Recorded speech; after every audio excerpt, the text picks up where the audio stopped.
ভারতবর্ষ যে ইসরায়েলের দিকে ঝুঁকেছিল সেটাই নরেন্দ্র মোদী, অমিত শাহ, জয়শঙ্করদের গৈরিক রাজনীতি। তারা ভেবেছিল আমেরিকা ইসরায়েলের যে অক্ষ, সেই অক্ষে থাকলে তাদের সুবিধে হবে। কতটা সুবিধে হয়েছে সেটা ডোনাল্ড ট্রাম্প প্রমাণ করে দিয়েছেন। তিনি পাকিস্তানের সেনাপ্রধান আসিফ মুনিরকে নিজের বাড়ি হোয়াইট হাউসে ডেকে লাঞ্চ খাইয়েছেন।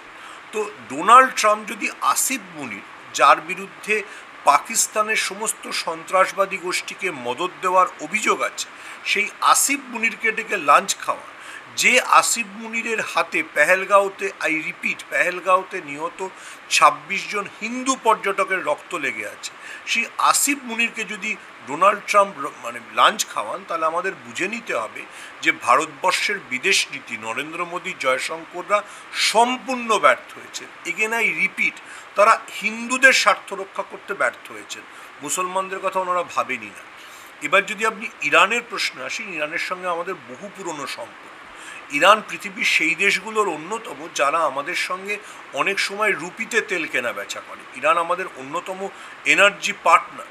ইরানের একটি বন্দর চাবাহার মনমোহন সিংয়ের আমলে ভারত সরকার তাদের অর্থ দিয়ে তৈরি করেছিল, যাতে আমরা পাকিস্তানকে টপকে পশ্চিম এশিয়ার সাথে বাণিজ্য করতে পারি, ইউরোপের সাথে বাণিজ্য করতে পারি। ইরান আমাদেরকে এতটাই বন্ধুত্বপূর্ণ সম্পর্ক মনে করে, যখন পাকিস্তানকে সাথে আমাদের সংঘর্ষ হচ্ছিল অপারেশন সিন্দুরের দিন, নয়াদিল্লিতে ইরানের বিদেশমন্ত্রী বসেছিলেন। ইরান আমাদের এতটাই পাশে দাঁড়িয়েছে। এখনও দেখুন, ইরান নিজের সমস্ত বিপদকে উপেক্ষা করে এয়ার স্পেসকে খুলে দিয়েছে ভারতীয় ছাত্ররা যাতে ফেরত আসতে পারে। সেই ইরানের পিঠে ছুরি মেরে নরেন্দ্র মোদী, অমিত শাহরা যে ইসরায়েলের পাশে দাঁড়ালেন, আবারও বলছি, এটা সম্পূর্ণভাবে ভুল বিদেশ নীতি। আমরা ভুলে গেছি যে ইরানে আমাদের একটা বন্দর আছে চাবাহার, কিন্তু যেহেতু আদানিকে হাইফা সমুদ্র বন্দর নেতানিয়াহু তুলে দিয়েছেন, সেহেতু সেই হাইফা বিমানবন্দর বা হাইফা সমুদ্র বন্দর বা আদানিদের স্বার্থ রক্ষার জন্য নরেন্দ্র মোদীরা ইসরায়েল ছাড়া কিছু দেখতে পাচ্ছেন না। কোনো আন্তর্জাতিক মঞ্চে তারা প্যালেস্টাইনের সমর্থনে ভোট দেননি, কোনো আন্তর্জাতিক মঞ্চে তারা ইসরায়েলের বিরুদ্ধে ভোট দেননি। ইসরায়েল যে গাজায় ১ বছর ধরে গণহত্যা চালাচ্ছে, সে বিষয়ে তারা টু শব্দটি করেননি।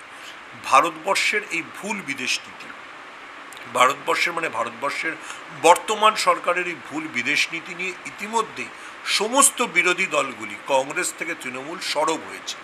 এবার নরেন্দ্র মোদীকে তো জবাব দিতে হবে, তিনি আসলে কেন ডোনাল্ড ট্রাম্পের আমন্ত্রণ উপেক্ষা করে পুরীতে জগন্নাথ ধামে এলেন। আসলে কি তিনি বুঝতে পেরেছিলেন যে ডোনাল্ড ট্রাম্পের কাছে গেলে ওনার নিজের মুখ পুড়বে? যে ডোনাল্ড ট্রাম্প আসিফ মুনির, হাতে রক্তমাখা আসিফ মুনিরকে লাঞ্চ খাইয়েছেন, তার সঙ্গে ওনার ছবি দেখা গেলে তো গোটা ভারতবর্ষের মানুষ, বিশেষ করে হিন্দুরা, মোটেই সুখী হবেন না।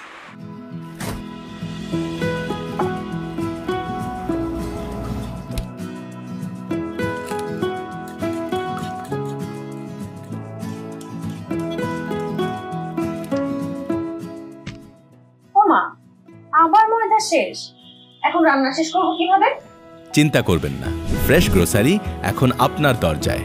ভেজ মুভে অর্ডার করলেই পাচ্ছেন ক্যাশ অন ডেলিভারি মাত্র 2 ঘন্টায়। সাথে থাকছে ফ্রেশ পণ্যের গ্যারান্টি।